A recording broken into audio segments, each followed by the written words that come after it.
So hey everyone, in this video we will see how to use Samsung Dishwasher DW80CG4021SR programs heated dry and self-clean cycle. Step 1 is prepare and load dishes. Wipe large scrap of dishes without pre-rinsing. Then place large plate, pots and bowls facing downward and inward on the bottom rack. Secure cup glasses and small bowls upside down at the angle on the top rack. Lay knives, forks and spoons flat in the silverware tray on the top third rack. Check spray arms by spinning them by hand to ensure no dishes block them.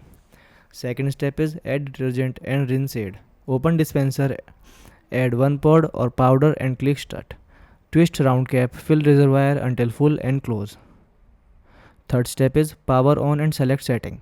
Open the door and press the power button on the top edge. Select a cycle to auto, normal, heavy or express 60.